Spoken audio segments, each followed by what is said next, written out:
ये voice of America है। मैं हूं असद हसन और मेरे साथ हैं doctor Suhail Cheema, New York based doctor practitioner, लेकिन उसके साथ साथ ब्लॉगर, राइटर और रिसर्चर। सवाल एक ही है और वो इस वक्त सिर्फ मेरे जहन में नहीं है, पूरी दुनिया में हर शख्स के जहन में है कि इस कोरोना की वबा का खात्मा कब होगा, वैक्सीन कब आएगी। जो रिपोर्ट्स हमें मिलती हैं उसमें दर्जनों कंपनियां इसके ऊपर काम कर रही हैं। कहीं पे ये क्लिनिकल ट्रायल के फेज में है, कहीं इनिशियल लेवल के ऊपर बात हो रही है, लेकिन अभी तक कोई सर्टिफाइड इंफॉर्मेशन नहीं थी। डॉक्टर सुहेल चीमा ने कुछ देर पहले कुछ मालूमात अपडेट की हैं अपने फेसबुक ब्लॉग के ऊपर, सो उनसे मालूमात लेते हैं कि इसमें क्या पेशरफ्त हुई है। Doctor Suhail Cheema, thank you so much, आपने हमें ज्वाइन किया। Thank you Asad. बताइएगा क्या पेशरफ्त है। सुना है कि कोई अमेरिकी कंपनी, उसके इब्तदाई नताइज बहुत पॉजिटिव आने लगे हैं वैक्सीन के रेफरेंस में। जी हाँ, ये आज सुबह अमेरिका में बॉस्टन के अंदर एक कंपनी है, उसका नाम है मॉडर्ना, और इसने आज अपनी फेज 1 ट्रायल कंप्लीट किया है जिसमें 45 पेशेंट इनरोल थे, और उन 45 पेशेंट में उन्होंने 3 कैटेगरी में डिवाइड किया, 15 पेशेंट ईच, और उनको डिफरेंट डोसेज दी। 15 पेशेंट को उन्होंने 25 माइक्रोग्राम दिया, बाकी 15 पेशेंट को 100 माइक्रोग्राम दिया, और लास्ट के जो 15 पेशेंट थे उनको 250 माइक्रोग्राम दिया। जो इंटरेस्टिंग थिंग और जो पॉजिटिव डेवलपमेंट है कि जो इनिशियल लोएस्ट डोज यानी कि 25 माइक्रोग्राम का जो पेशेंट थे, all of the 15 patient have shown कि उनके अंदर जो एंटीबॉडीज जो डेवलप हुई हैं वो उतनी ही एंटीबॉडीज डेवलप हुई हैं जो एक कोरोना पेशेंट जिसको इन्फेक्शन होता है और उसके बाद वो रिकवर कर जाता है, तो उसके अंदर जो टोटल एंटीबॉडीज जो आती हैं वो लोएस्ट डोज यानी कि 25 माइक्रोग्राम के ऊपर ही उनका इतना रिस्पांस आ गया। सो दे वर ऑलमोस्ट लाइक जैसे कि कोरोना इन्फेक्शन के जो पेशेंट, रिकवर्ड पेशेंट जो है, उनके जैसा रिस्पांस उनके अंदर लोएस्ट डोज के ऊपर आ गया है। अच्छा, इसमें अब एक अहम चीज जो है वो ये कि इन्होंने दो डोसेज दी थी। ये 43 डेज के बाद इनका जो रिस्पांस जो है उनको ये मिला है। तो अब नेक्स्ट स्टेप में वो ये कर रहे हैं कि अब कोशिश कर रहे हैं कि हम ट्राई देखते हैं कि भाई instead of giving 2 dosage, let's try give single dose of 50 milligram 50। अगर उसके अंदर भी इतना अच्छा रिस्पांस आता है तो then they might do not need to give 2 dosage to the patient in the future. लेकिन जो पेशेंट जिनको 100 मिलीग्राम दी है उसके अंदर जो एंटीबॉडी रिस्पांस बहुत ज्यादा रोबस्ट, यानी कि बहुत ज्यादा उनके अंदर एंटीबॉडीज आई हैं जिनसे कि वो बहुत ही मतलब एक पॉजिटिव उस सेंस में उसको देख रहे हैं। सो ये एक बड़ी डेवलपमेंट है। मॉडर्ना यूएस बेस्ड कंपनी है। कमोबेश आप बता रहे थे 35, फिर एक रिपोर्ट आई कि 100 से ज्यादा कंपनियां इस वक्त दुनिया में मसरूफ हैं जो उसके ऊपर काम कर रही हैं। सो क्या इस आज की खबर को हम सबसे ज्यादा हौसला अफजा समझें? जी, टोटल जो कंपनीज हैं वो 100 हैं इसके ऊपर, जो कोरोना वैक्सीन के ऊपर all over the world have been working on it. उसमें से सिर्फ 8 कंपनीज हैं जो अभी तक ह्यूमन ट्रायल्स के ऊपर गई हैं। उसमें से एक ये मॉडर्ना है, और दूसरी जो इससे जो क्लोज यानी कि जो जिसको हम कह रहे हैं वो ऑक्सफोर्ड की कंपनी है जो कि कोरोना वैक्सीन की तैयारी में बहुत ही मतलब फास्ट ट्रैक के ऊपर काम कर रहे हैं। उनके जो ट्रायल्स हो रहे हैं वो इंग्लैंड में और यूएस के अंदर मोंटाना के अंदर हो रहे हैं। तो उनका भी माफी चाहता हूं, और उनका ख्याल था कि मई के आखिर तक 600 से या 6000 से ज्यादा लोगों को वो डोज कर सकेंगे। बिल्कुल, बल्कि वो तो ये क्लेम कर रहे हैं कि हम हो सकता है कि सितंबर अक्टूबर तक अपनी वैक्सीन मार्केट में लेके आ जाए। बहुत सारे साइंटिस्ट जो हैं इसको अभी इतना ज्यादा ऑप्टिमिज्म के हिसाब से नहीं देख रहे, क्योंकि कह रहे हैं कि it's not going to be that much easy to bring vaccine so quickly. लेकिन वो बहुत ज्यादा पुरुमीद है, और उन्होंने जो ट्रायल किए हैं अभी इनिशियली उन्होंने मंकीज के ऊपर ट्रायल किए हैं। तो जो मंकीज के ऊपर जो रिजल्ट आए हैं, उन्होंने मंकीज को मैक्सिमम डोज जो वायरस की उन्होंने उनको दी। उसके बाद उसके अपनी जो वैक्सीन है उसको उन्होंने इंजेक्ट किया, तो उसके बाद जो रिजल्ट आया वो मैक्सिमम डोज है, यानी कि जो ह्यूमन आपस आमतौर पे इन्फेक्ट होते हैं उससे भी कई गुना ज्यादा उन्होंने मंकीज को कोरोना वायरस कोविड-19 का जो वायरस था वो उन्होंने इनहेल करवाया। उसके बाद वैक्सीन इंजेक्ट की, तो उन्होंने देखा कि इतने मैक्सिमम एक्सपोजर के बाद भी जो वैक्सीन है उसकी इफेक्टिवनेस ये है, कोई एक पेशेंट को, कोई एक मंकी को निमोनिया नहीं हुआ और किसी की डेथ नहीं। तो ये जो है, ये दोनों जो है न्यूज वैक्सीन के हवाले से बहुत ज्यादा ऑप्टिमिज्म है। और इस पे आज आपने देखा होगा न्यूयॉर्क की जो अमेरिका की स्टॉक मार्केट है उसमें डाउ जोन्स का इंडेक्स है वो 900 पॉइंट वो बूस्ट हुआ है। और सारे जो कारोबारी हल्के या जितनी भी अमेरिका की जो बिजनेस कम्युनिटी है, they are very much optimistic कि भाई ये एक बहुत ही पॉजिटिव और बहुत ही अच्छी न्यूज़ है ये। बिलाशुबा बहुत अच्छी न्यूज़ है और मार्केट भी उसको रिस्पॉन्ड कर रही है, आपकी नज़र उसके ऊपर भी होती है।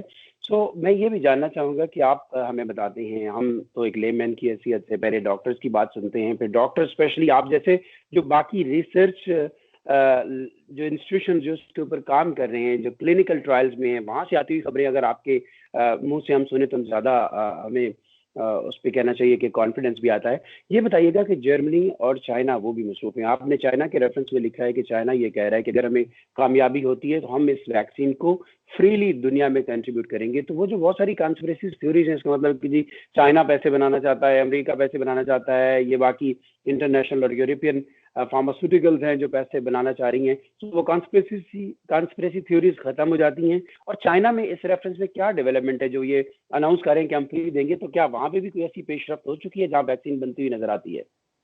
देखिए, सबसे पहले तो आप ये रखें कि इस पूरी वैक्सीन का जो जेनेटिक कोड था वो एक चाइनीज साइंटिस्ट ने इंटरनेट पे डाल दिया था।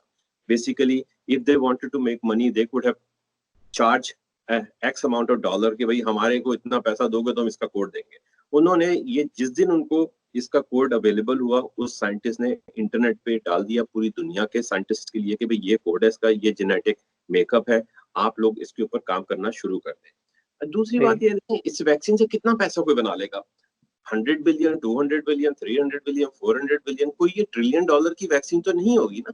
लेकिन ऑलरेडी अमेरिका की जो इस वक्त इकोनॉमी है, सिर्फ अमेरिका की इकोनॉमी जो है वो इस टाइम पे 8 ट्रिलियन डॉलर नीचे जा चुकी है।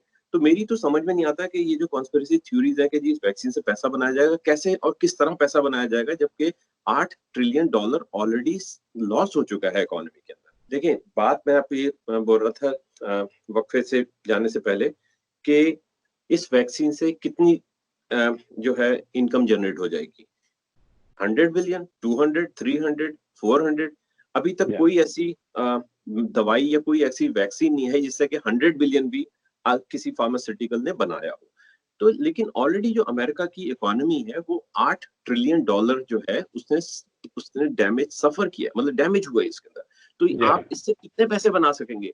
और दूसरी बात जो अहम है, जैसे चाइना के प्रेसिडेंट जी ने बोल दिया है कि ये वैक्सीन ग्लोबल वैक्सीन होगी, अगर चाइना ने डेवलप कर ली, it means they are not going to charge और they are to give it for free to rest of the world, especially for the poor countries. तो ये पैसे बनाने वाली जो लॉजिक है, जो पैसे बनाने वाली कॉन्स्पिरेसी थ्योरी है, ये जो है इसको जहन से निकाल दें। This is a real issue, this is a pandemic, और ये this is not the first time pandemic came to the world. अगर आप वर्ल्ड की हिस्ट्री उठा लें, दूर नहीं जाए, 1918 में स्पेनिश फ्लू का पेंडेमिक आया था। 50 to 90 million people have been killed with that pandemic. उससे पहले भी आपके हिस्ट्री उठा के देखें, मेडिकल हिस्ट्री, ये सदियों से पेंडेमिक आते जा रहे हैं और उसमें लोग जो है मरते हैं। कोई इसमें कॉन्स्पिरेसी थ्योरी नहीं होती, ये एक कुदरत का एक अमल है, नेचर का एक प्रोसेस है। Everybody has to go through and everybody has to realise. अब आते हैं वापस उसी मॉडर्ना की जानिब। अमेरिका की अपनी भी ये ख्वाहिश है कि वो उसका एक वर्ल्ड लीडरशिप के अंदर एक रोल है ग्लोबल लीडर के तौर पे, और इवन इस चैलेंज को भी डील करने में वो इब्तदाई प्लेयर्स में से हो। सो मॉडर्ना का अगर ये वैक्सीन ये सक्सेसफुल क्लिनिकल ट्रायल्स के बाद मार्केट में आती है तो मैसेज के लेवल के ऊपर तैयार करने में कितना वक्त लगेगा? देखिए, अभी बड़ा अच्छा सवाल किया आपने। मॉडर्ना ने ऑलरेडी, आज ही मैं पढ़ रहा था कि उस कंपनी ने ऑलरेडी अपनी मास प्रोडक्शन लेवल के ऊपर भी काम करना शुरू कर दिया है। दूसरी जो अहम खबर है वो ये है कि बिल गेट्स ने अभी पिछले वीक 209 बिलियनर्स से अपील की है, they should come forward and donate the money, not for just the production, sorry, not just for the developing the vaccine, for the production side. क्योंकि जो असल चैलेंज होगा वैक्सीन की डेवलपमेंट, इसकी production का है। क्योंकि आप इमेजिन करें कि दुनिया के अंदर इस टाइम पे 7.5 या 8 बिलियन लोग हैं, उसमें से 5 से 6 बिलियन लोगों को वैक्सीन की जरूरत पड़ेगी। अब लेट्स से कि जिस तरह के आज मॉडर्ना की वैक्सीन है, उसके अंदर वो कह रहे हैं हमें 2 डोसेज के ऊपर रिजल्ट आया है।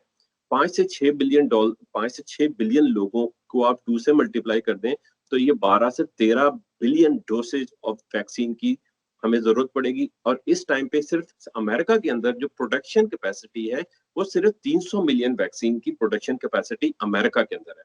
तो जब वैक्सीन डेवलप हो जाएगी तो उसके बाद जो असल चैलेंज होगा, इसका मास लेवल पे प्रोडक्शन की जरूरत होगी। उसमें दुनिया के सारे कंट्रीज को कंट्रीब्यूट करना पड़ेगा और उसमें सरे फहरिस्त जो होगा चाइना, इंडिया और उसके बाद पाकिस्तान का नंबर भी आ सकता है। जैसे अभी हमने खबर देखी है जिलियड रेमडेसिविर में रेमडेसिविर की जो प्रोडक्शन है उन्होंने पाकिस्तान की फिरोज सन से भी कांटेक्ट किया और वो फिरोज सन जो है वो इस दवाई की प्रोडक्शन में इन्वॉल्व हो चुके हैं। क्योंकि लेकिन पाकिस्तान जैसा भी आप कह लें साइंस और टेक्नोलॉजी में बहरहाल हमारा कहीं ना कहीं नाम जरूर आता है। हमारे पास अभी भी बावजूद इसके कि इतनी सफर करने के बावजूद हमारे पास अभी भी डॉक्टर्स हैं, इंजीनियर्स हैं, वहाँ पे प्रोडक्शन कैपेसिटी हम कर सकते हैं, इंफ्रास्ट्रक्चर खड़ा कर सकते हैं क्योंकि वी हैव मैन पावर। और मैन पावर जो हमारे पास काफी सस्ती मैन पावर है। आखिरी सवाल 30 सेकंड में इसको वाइंड अप कर सकते हैं। आप न्यूयॉर्क के अंदर मौजूद हैं, कितना कर्व आया है पेशेंट्स के नंबर्स को नीचे जाते हुए देखने में, और ओवरऑल अमेरिका के अंदर इस वबा के फैलाव में कोई कमी बेशी इन दिनों में आपने देखी है? जी देखिए, नंबर्स अगर आप देखें रोजाना, अब जो कर्व को इन्होंने फ्लैट कर दिया, अब ये डिक्लाइन की तरफ जानी चीजें शुरू हो चुकी हैं। उसकी खास वजह देखिए, more than 60 days lockdown period है, फिर everybody started to follow the social distancing, और सबसे अहम बात, लोगों ने मास्क पहनने शुरू कर दिए। मैं आपको एक छोटी सी और एक स्टडी बता दूं चलते चलते। अभी मैंने पढ़ी है कि हांगकांग के अंदर उन्होंने एक स्टडी की है छोटे से एनिमल्स के ऊपर, और उनको मास्क पहनाया और उसके बाद आपस में उनको इंटरेक्ट करवाया, तो सिर्फ 12% लोगों को जो है इन्फेक्शन हुआ उन एनिमल स्टडी के अंदर। अब अगर आप देखें इस टाइम पे Hong Kong, Vietnam, south Korea, China, उन्होंने इस पेंडेमिक पे तकरीबन काबू पा लिया। वजह क्या है? वो मास्क वेयरिंग नेशंस हैं। तो ये छोटी सी चीज है, अगर आपने एक मास्क पहन लिया तो ये न्यू नॉर्मल बन जाएगा अगले 1-2 साल के लिए, मास्क और ग्लव्स और उसमें it has nothing to lose. मेरी समझ में नहीं आता कि why people are so reluctant to wear the mask on their face. अगर एक छोटी सी चीज करने से आपकी जिंदगी, आपकी जान बच रही है, for God sake just do it, don't be so stubborn. इसमें कोई नुकसान नहीं। आपकी सिर्फ जान नहीं बल्कि आप दूसरों को भी बचा रहे हैं। Thank you so much doctor Suhail Cheema, आप न्यूयॉर्क से हमारे साथ हैं और हम आपको अक्सर जहमत देते हैं। Thank you so much. Thank you.